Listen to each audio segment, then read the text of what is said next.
नमस्कार, मैं हूं आप सभी के साथ वैभव मिश्रा। हमारे खास कार्यक्रम जनता सरकार में हम बात करेंगे सत्ता के सिंहासन से लेकर सत्ता की उन तमाम बातों को जो आप सभी के लिए जानना बहुत जरूरी है। आपको बताएंगे प्रदेश सरकार की हर उस योजना के बारे में जो सीधे तौर पर आपके काम की होंगी।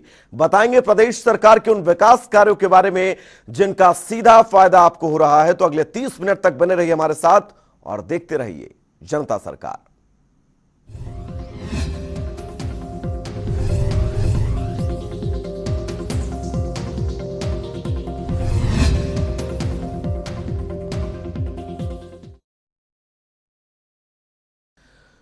तो मुख्यमंत्री मनोहर लाल ने चंडीगढ़ में गुरुवार को हरियाणा सरकार के 7 साल पूरे होने के उपलक्ष्य में वीडियो कॉन्फ्रेंसिंग के जरिए बीजेपी कार्यकर्ताओं को संबोधित किया। इस दौरान उन्होंने प्रदेश सरकार के 7 साल के कार्यकाल की पूरी जानकारी दी। रिपोर्ट देखिएगा।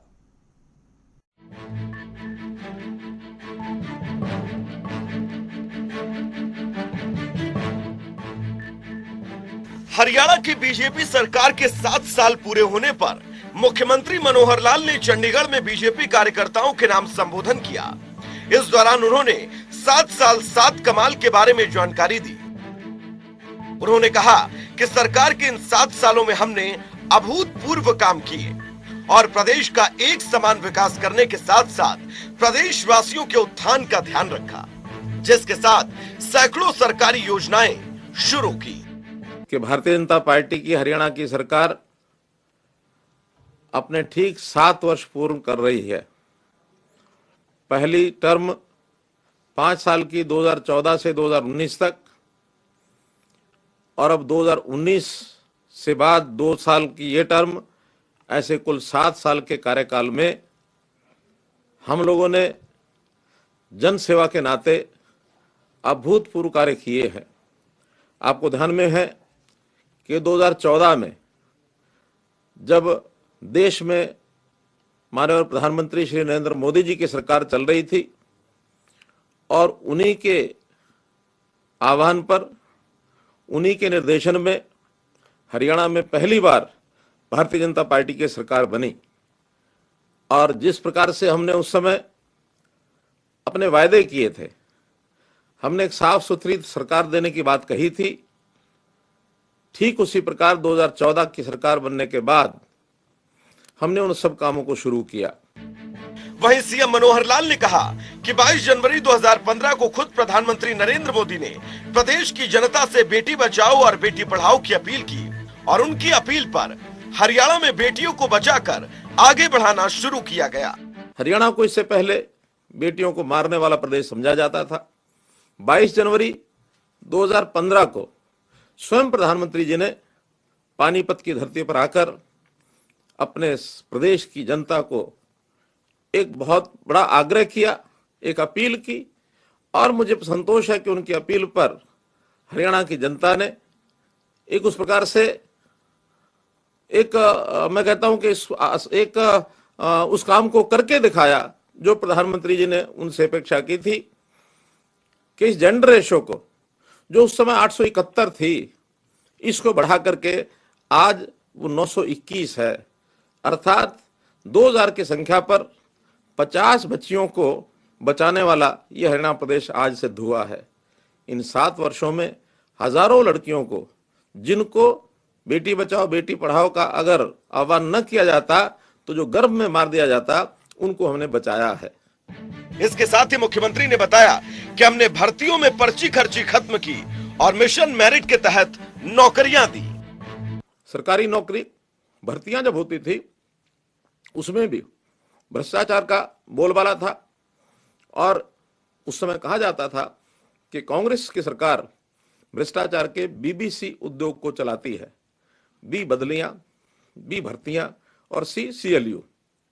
हमने दृढ़ निश्चय किया कि हम इसको एक प्रकार से रोकेंगे। और मित्रों, हमने उसको रोक के दिखाया। भर्तियों में मेरिट के ऊपर भर्तियां, ये एक आह्वान किया। जैसे ऑनलाइन ट्रांसफर पॉलिसी का विरोध था, प्रारंभ में इस मेरिट की भर्ती पर भी विरोध होने लगा, लेकिन मैं उसके बावजूद भी अपने इस मिशन मेरिट को चालू रखा। और जो पर्ची और खर्ची की भर्तियां होती थी, पैसे देकर के नौकरियां खरीदी जाती थी या सिफारिशों के ऊपर ये भर्तियां होती थी, हमने उसको दूर किया। तो वहीं सीएम ने कहा कि हरियाणा के 6,700 गांवों में से 5,600 गांवों में 24 घंटे बिजली पहुंच रही है। आने वाले समय में जल्द ही सूबे के सभी गांवों में 24 घंटे बिजली पहुंचेगी। कि ग्रामीण क्षेत्र के अंदर पावर का बहुत संकट, बिजली का संकट, यानी 8 घंटे 10 घंटे बिजली आती थी, उसमें भी कभी कट लगते थे, कभी वोल्टेज पूरी नहीं होती थी। संकल्प किया कि हर गांव में 24 घंटे बिजली ये हम देंगे। बहुत कठिन एक काम था। इस कठिन काम को पूरा करने के लिए मैंने लोगों से अपील की कि जितने भी आपके पेंडिंग बिल हैं उसमें हम जुर्माने, उसमें जो ब्याज, उसको माफ करेंगे और केवल 1 साल का बिल आपका लेंगे, वो भी 12 किस्तों के अंदर लेंगे। लोग इस आह्वान के ऊपर आए, अपने मीटरों में बाहर लगवाए। आज मुझे खुशी है कि हरियाणा के 6,700 में से 5,600 गांवों के अंदर आज 24 घंटे बिजली ये पहुंच रही है। और एक प्रकार का जो आज के युग में बिजली का जो लाभ, चाहे बच्चे हों चाहे महिलाएं हों, परिवार में आज क्योंकि इलेक्ट्रॉनिक जमाना आ गया है, हर चीज में हमको बिजली चाहिए। हर हाथ में मोबाइल आ गया, उसकी चार्जिंग के लिए बिजली चाहिए। हर घर में टेलीविजन पहुंच गया, उसको चलाने के लिए उसको बिजली चाहिए। खेती के काम में बिजली चाहिए। हर काम के अंदर आज बिजली की आवश्यकता है। और हरियाणा एक प्रकार का ये राज्य जिसके अंदर लगभग 80% गाँव में 24 घंटे बिजली जा रही है। ये पहला राज्य है और हमारा संकल्प है कि आने वाले इस साल के अंत तक हम हर गांव के अंदर 24 घंटे बिजली देने की ये बात हम करेंगे। वहीं उन्होंने कहा कि हमने महिलाओं के खिलाफ अपराध रोकने के लिए कई काम किए, जिसके तहत हर जिलों में महिला थाने खोले गए। इसके साथ ही महिलाओं के साथ छेड़खानी करने वाले या छोटी बच्चियों के साथ जघन्य अपराध करने वालों को फांसी की सजा देने का कानून बनाया, जिसके बाद पूरे देश में कानून बनाया गया। महिलाओं के प्रति जो दुर्भाव, चाहे वो जेंडर रेशो की बात है अथवा महिलाओं के प्रति अपराध, ये बहुत होते थे। इन अपराध को रोकने के लिए हमने कई काम किए। महिला थाने, यानी हर जिले के अंदर पहले महिला थाने ये खोले गए और साथ में महिलाओं की संख्या, हमारी जो पुलिस के अंदर भर्ती है उसमें भी आज 10% के लगभग महिलाएं और ये भर्ती हो गई है। हमारा टारगेट है कि अब आगे बहुत जल्दी इस टारगेट को, इसको 15% तक महिलाओं की भर्ती ये हम करके ले जाएं। और महिलाओं के साथ छेड़खान करने वाले या जो इस प्रकार के अपराध करने वाले लोग, खास करके छोटी बच्चियों के साथ अगर कोई इस प्रकार का अपराध करते हैं तो हमने कानून बनाया कि उनको फांसी की सजा दी जाएगी। और हमारे प्रदेश में एक कानून बनने के बाद मुझे खुशी है कि सारे देश भर में अब इस प्रकार का कानून बनाया गया है कि 12 वर्ष तक के बच्ची के प्रति अगर कोई इस प्रकार का लैंगिक अपराध किया जाता है तो उसको फांसी की सजा होगी। और अन्य भी बहुत से ऐसे प्रावधान किए हैं कि ऐसे अपराधी लोगों की जो सरकारी सुविधाएं हैं उनको भी हमने एक प्रकार से बंद कर दिया ताकि उन लोगों के ऊपर एक सामाजिक दबाव बने, ऐसे अपराधों से वो दूर रहें। वहीं उन्होंने बताया कि शिक्षा के क्षेत्र में भी नए प्रावधान किए गए, जिसके तहत सामान्य स्कूलों की जगह संस्कृत मॉडल स्कूल बनाए गए। ऐसे ही आंगनबाड़ियों की जगह 4,000 प्लेवे स्कूल खोले गए। प्रदेश में 70 कॉलेज खोले गए। इसके साथ ही टेक्निकल एजुकेशन और मेडिकल एजुकेशन को बढ़ावा दिया गया। चंडीगढ़ से जनता टीवी के लिए पवन सिवर की रिपोर्ट।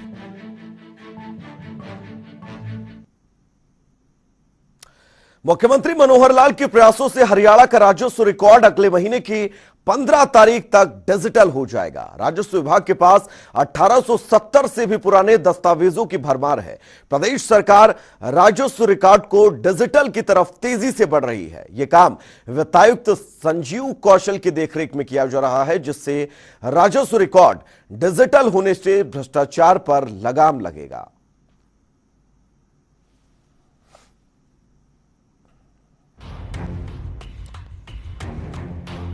15 नवंबर से शुरू होगा राजस्व रिकॉर्ड रूम। डिजिटल होने से जमीनी झगड़े खत्म होंगे। 100 साल पुराना 97% रिकॉर्ड भी कंप्यूटरीकृत किया जाएगा। 17.5 करोड़ से ज्यादा दस्तावेज अपलोड किए गए। आपको बता दें, पुराने विवादों को हल करने में भी मदद मिलेगी। तो हरियाणा में राजस्व रिकॉर्ड अब डिजिटल किया जा रहा है ताकि चीजों को बहुत आसानी से पारदर्शी बनाया जा सके। मुख्यमंत्री मनोहर लाल की नेतृत्व वाली हरियाणा सरकार ने सरकारी कर्मचारियों को बड़ी राहत दी है, जिसके तहत 30 अक्टूबर, 31 अक्टूबर और 1 नवंबर 2021 को सार्वजनिक अवकाश होने के कारण सरकारी कर्मचारियों को अक्टूबर महीने का वेतन और सेवानिवृत्त कर्मचारियों को पेंशन समेत अन्य भत्ते 29 अक्टूबर 2021 को देने का फैसला किया गया है। आपको बता दें कि सर्व कर्मचारी संघ हरियाणा ने मुख्यमंत्री को लेटर लिखकर अक्टूबर के वेतन और पेंशन का भुगतान दिवाली से पहले करने की मांग की थी। कर्मचारी और पूर्व कर्मचारी 29 अक्टूबर को वेतन या पेंशन चाहते थे क्योंकि 4 नवंबर को दिवाली है। इससे पहले 30 अक्टूबर को शनिवार को तो 31 अक्टूबर को रविवार है, जबकि 1 नवंबर को हरियाणा दिवस का राजपत्रित अवकाश। ऐसे में 2 और 3 नवंबर को ही कार्य दिवस है।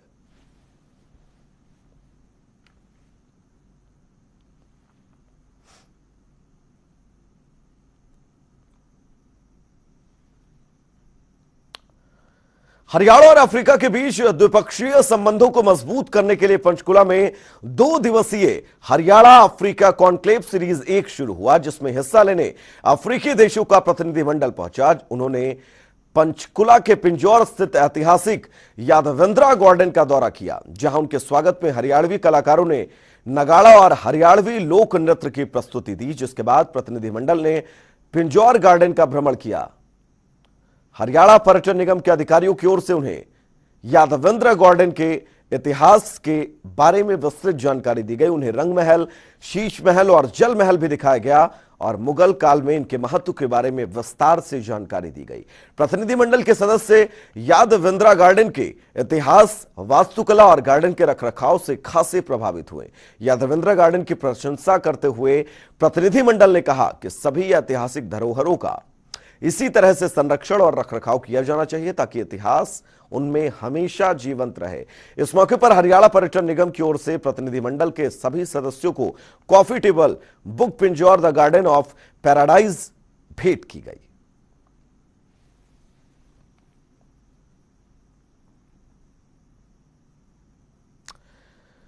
तो वहीं हरियाणा के स्वास्थ्य मंत्री अनिल विज ने डेंगू की रोकथाम को लेकर यह बताया कि डेंगू से निपटने के लिए हरियाणा का स्वास्थ्य विभाग युद्ध स्तर पर जुटा हुआ है। अस्पतालों में हर तरह के इंतजाम है। घर घर जाकर लार्वा चेक किया जा रहा है और फॉगिंग करवाई जा रही है।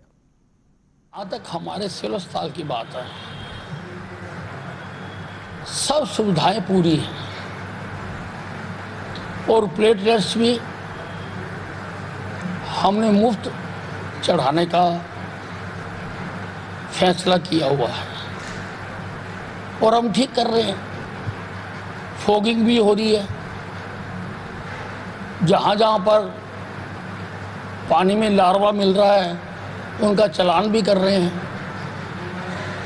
और पूरा स्वास्थ्य विभाग डेंगू से लड़ने के लिए जुटा हुआ है। हरियाणा विधानसभा के अध्यक्ष ज्ञानचंद गुप्ता से जनता टीवी ने खास बातचीत की। इस दौरान उन्होंने कहा कि आजादी के 75 साल पूरे होने के उपलक्ष्य में मनाए जा रहे अमृत महोत्सव पर हरियाणा विधानसभा के स्पेशल सेशन आयोजित किया जाएगा और इस सेशन में तमाम विषयों पर बातचीत की जाएगी और उद्घाटन उपराष्ट्रपति एम वेंकैया नायडू करेंगे। आपको बता दें, मंगलवार को नई दिल्ली स्थित उपराष्ट्रपति आवास पर उनसे मुलाकात करने का समय मांगा है और इस सत्र के 2 प्रमुख विषय रहेंगे। के अमृत महोत्सव के मौके पर हरियाणा विधानसभा विशेष सत्र बुलाने की तैयारी कर रही है और इस मामले में हरियाणा विधानसभा के अध्यक्ष ज्ञानचंद गुप्ता ने हाल ही में दिल्ली में उपराष्ट्रपति से भी मुलाकात की है। मेरे साथ बातचीत करने के लिए हरियाणा विधानसभा के अध्यक्ष ज्ञानचंद गुप्ता हैं। स्पीकर साहब, आप हाल ही में दिल्ली जाकर आ रहे हैं और विधानसभा का विशेष सत्र बुलाए जाने की आप तैयारी कर रहे हैं, क्या वजह है और किस तरह का ये सेशन रहेगा? देखिए पवन जी, आप जानते हैं कि देश को आज़ाद हुए 75 वर्ष हो चुके हैं और 75वीं वर्षगांठ के अवसर पर पूरे देश में अमृत महोत्सव बड़ी संख्या में अलग अलग स्थानों पर अलग अलग विषयों को लेकर के किए जा रहे हैं और उसी कड़ी में हरियाणा विधानसभा के अंदर भी एक विशेष सत्र बुला करके दो मुद्दे हमने रखे हैं, उन विषयों के ऊपर अच्छे से चर्चा हो, इस प्रकार का प्रयास हम कर रहे हैं। और उस विशेष सत्र के लिए मैंने आदरणीय राष्ट्र के उपराष्ट्रपति आदरणीय वेंकैया नायडू जी को आमंत्रित किया है और मुझे इस बात की खुशी है कि उन्होंने हमारा आमंत्रण जो है वो स्वीकार किया और उन्होंने कहा कि मैं अवश्य आऊँगा, लेकिन तिथि जो है उसकी 2 या 3 दिन के अंदर आएगी और तिथि आने के पश्चात आगे की हम तैयारियां शुरू करेंगे। और जो 2 विषय हमने रखे हैं, ये जो आज़ादी के अमृत महोत्सव के मौके पर जो आप विशेष सत्र बुला रहे हैं उसमें 2 विषय क्या क्या रहेंगे? हाँ, 2 विषय जो हैं उसमें लोकतंत्र में विधायक और विधायिका की भूमिका कैसी होनी चाहिए। दूसरा विषय जो हमने रखा है public purse, its utilisation and इसकी जो जवाबदेही है, इसकी अकाउंटेबिलिटी है। जो हमारा जनता की कमाई का टैक्स का पैसा है, विधानसभा उसका बजट पास करती है, विभिन्न विभागों के अंदर वो बजट के पैसे जाते हैं और उन विभागों के अंदर उस पैसे का इस्तेमाल किस प्रकार से किया जाता है, किस प्रकार से किया जाना चाहिए, और दूसरा उसकी जवाबदेही किस प्रकार से हो, इसके ऊपर भी एक विषय हमने ये रखा है जो ये चर्चा का विषय रहेगा। और मैं समझता हूँ कि लोकतंत्र में ये दोनों विषय बड़े इम्पोर्टेंट। सर, ये अभी जो आप कार्यक्रम बना रहे हैं आज़ादी के अमृत महोत्सव के मौके पर विशेष सत्र का, इसका प्रस्तावित शेड्यूल या 1 दिन का ही रहेगा ये सत्र या 2 दिन की अवधि इसकी हो सकती है? मतलब क्या तैयारी किस तरह से कर रहे हैं? अभी जो है इसके बारे में जो आदरणीय उपराष्ट्रपति जी की डेट आने के पश्चात संभवतः ये 2 दिन का सत्र हो सकता है। इसके लिए एक सभी जो हमारे नेता हैं, माननीय मुख्यमंत्री जी हैं, माननीय लीडर ऑफ द अपोजिशन हैं और हमारे पार्लियामेंट्री अफेयर मिनिस्टर हैं, उनके साथ और अन्य जो बड़े नेता हैं उनके साथ बैठ कर के चर्चा करेंगे और उसके पश्चात ये 1 दिन का हो या 2 दिन का हो उसके ऊपर विचार करेंगे। लेकिन ये बात अवश्य है कि ये सत्र विशेष तौर पर बुलाया जाएगा। सर, ये जो सत्र है ये बुलाया जाएगा चूंकि अभी उपराष्ट्रपति वेंकैया नायडू जी की तरफ से उनको समय तय करना है कि वो कब समय दे सकते हैं, लेकिन हरियाणा विधानसभा का शीतकालीन सत्र की भी चर्चाएं हैं। सर, क्या ये विशेष सत्र होता है तो शीतकालीन सत्र नहीं होगा या होगा तो वो अपने समय पर सरकार फैसला लेगी, उस हिसाब से किया जाएगा? ये देखिए पवन जी, मैं आपकी जानकारी के लिए आपको बताना चाहूँगा कि ये जो हमारा विशेष सत्र रहने वाला है इसके अंदर कोई भी विधायी कार्य जो है वो नहीं होगा। 2 विषयों को लेकर के उनके ऊपर चर्चा जो है उसके अंदर एक्सपर्ट्स जो हैं वो हमारे जो विधायक हैं उनको इन विषयों के ऊपर जानकारी देंगे और उसके ऊपर चर्चा करेंगे। जो विधायी कार्य है या जो बिल पेश होने हैं या जो भी जो विधायी कार्य होना है उसके लिए शीतकालीन सत्र जो है वो अलग से जब सरकार चाहेगी उस समय हम बुलाएंगे। अंतिम सवाल है सर मेरा, ये जो आप विशेष सत्र बुलाएंगे ये हरियाणा के जो विधानसभा है उसमें जो विधान भवन है यहीं पर आप करवाएंगे या इसको किसी दूसरी जगह भी करवाया जा सकता है? नहीं, वैसे तो दूसरी जगह करवाया जा सकता है, लेकिन हमारी योजना ये है कि क्योंकि हमारा जो विधान भवन है इसी के अंदर एक गरिमा के अनुसार, क्योंकि उपराष्ट्रपति आ रहे हैं, उनकी गरिमा को देखते हुए, मर्यादा को देखते हुए विधानसभा भवन के अंदर ही ये सत्र जो आयोजन करने की हमारी योजना है। जी, बहुत शुरू से बातचीत करने के लिए हमारे साथ हरियाणा विधानसभा के अध्यक्ष ज्ञानचंद गुप्ता थे, जिन्होंने जानकारी दी है कि आज़ादी के अमृत महोत्सव के जो कार्यक्रम हैं उसमें से एक कार्यक्रम हरियाणा का विधानसभा का विशेष सत्र बुलाए जाने का भी बनाया जा रहा है और जल्द उपराष्ट्रपति वेंकैया नायडू का जब समय मिलेगा उसके हिसाब से सत्र की अवधि तय की जाएगी। वीडियो जर्नलिस्ट विजेंद्र के साथ पवन सिंह, जनता टीवी, चंडीगढ़।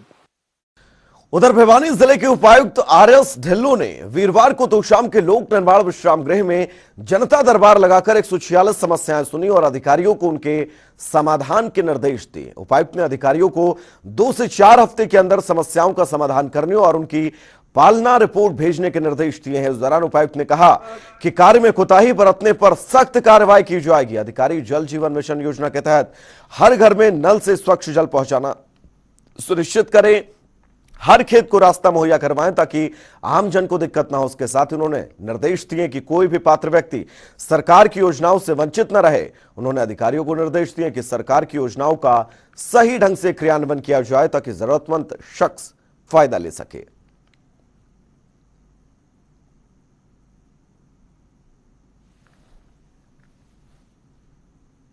माननीय उपायुक्त महोदय भिवानी द्वारा यहाँ जनता दरबार का आयोजन किया गया था, जिसमें लगभग 140 शिकायतें यहाँ प्राप्त हुई थी। मौके पर ही उपायुक्त महोदय ने विभिन्न अधिकारियों संबंधित अधिकारियों के दिशा निर्देश दिए कि समावधि में टाइम से उनका निपटान किया जाए और किसी प्रकार की पब्लिक को कोई परेशानी ना आए। उसके बाद उपायुक्त महोदय ने विभिन्न विभागों का मीटिंग ली है, जिसमें जो भी उनकी गवर्नमेंट स्कीम्स हैं या परियोजनाएँ से अनाउंसमेंट चल रहे हैं, ये निर्देश दिए हैं कि वो समय से पूरी।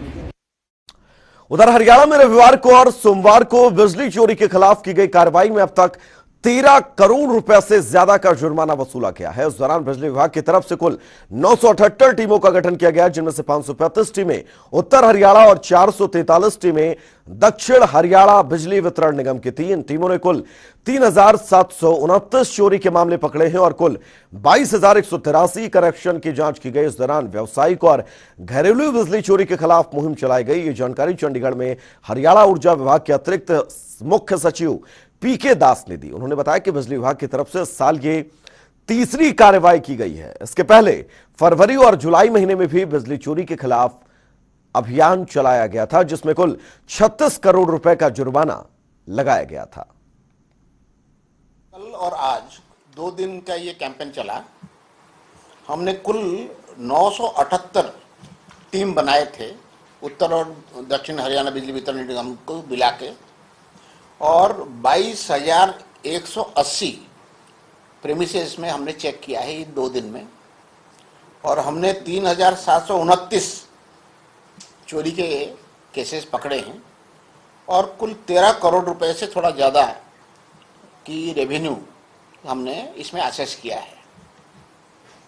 आपको याद होगा कि फरवरी के महीने में और जुलाई के महीने में भी ऐसे ही हमने कैंपेन चलाया था।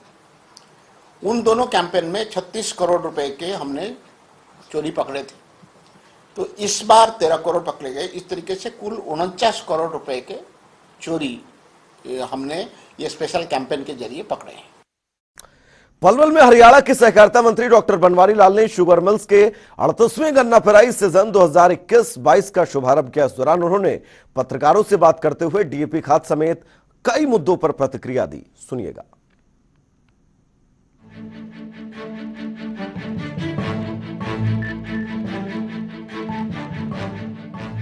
हरियाणा के सहकारिता मंत्री डॉक्टर बनवारी लाल ने पलवल शुगर मिल्स के 38वें गन्ना पेराई सत्र 2021-22 का शुभारंभ किया।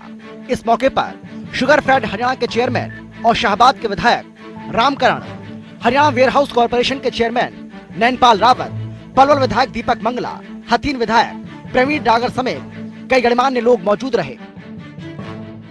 वहीं सहकारिता मंत्री ने पत्रकारों से बातचीत करते हुए बताया कि हरियाणा में सबसे पहले पलवल से ही गन्ना पेराई के लिए शुगर मिल का शुभारंभ किया है।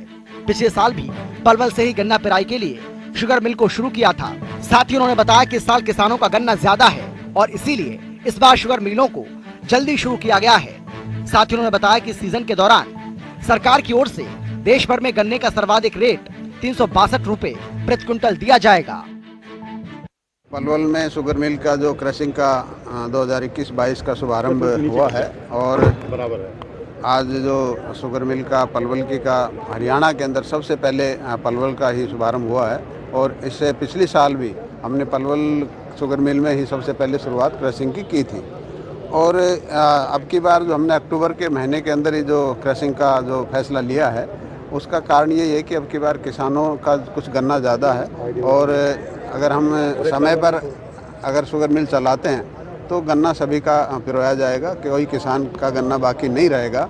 और उसके साथ साथ किसानों को जो लास्ट के समय में जो लेबर की समस्या आती है वो भी बच जाएगी और किसान को आगे गेहूं की उगाई के लिए जो समय मिल जाएगा, अगली फसल के लिए भी समय मिल जाता है। तो इसलिए हमने ये अब पेराई का सीजन थोड़ा सा पहले किया है ताकि किसानों का गन्ना पूरा पिराया जाए और अगली फसल के लिए उनको टाइम मिल जाए। वहीं सहकारिता मंत्री डॉक्टर बनवारी लाल ने कहा कि पलवल शुगर मिल्स में आने वाले पूरे गन्ने की पिराई की जाएगी और हरियाणा सरकार की ओर से किसानों को गन्ने की फसल की पेमेंट समय पर की जाएगी। उन्होंने कहा कि पलवल शुगर मिल्स की पिराई क्षमता 1600 टीसीडी से बढ़ाकर 1900 टीसीडी कर दी गई है। दूसरे फेज में इसे 2200 टीसीडी तक बढ़ा दिया जाएगा।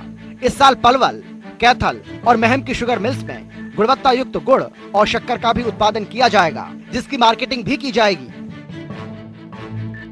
इसके साथ ही उन्होंने बताया कि प्रदेश की कई शुगर मिल्स में एथेनॉल का प्लांट शुरू किया जाएगा, जिसमें पलवल, शाहबाद, पानीपत, अन्य शुगर मिल्स में भी एथेनॉल का प्लांट लगाया जाएगा।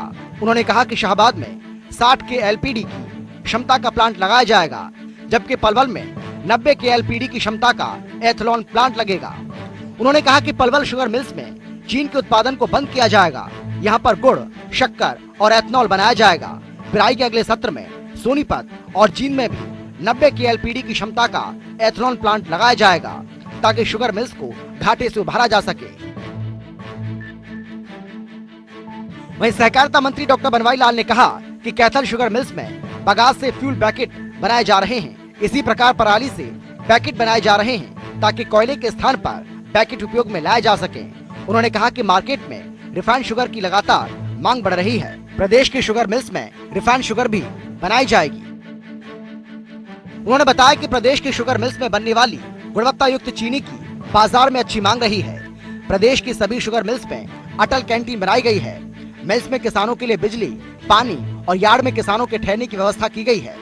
उन्होंने बताया कि किसानों को आधुनिक तरीके से गन्ने की खेती करने के लिए उन्नत किस्म के बीज, कीटनाशक दवाइयों के लिए ऋण सुविधा भी प्रदान की जा रही है।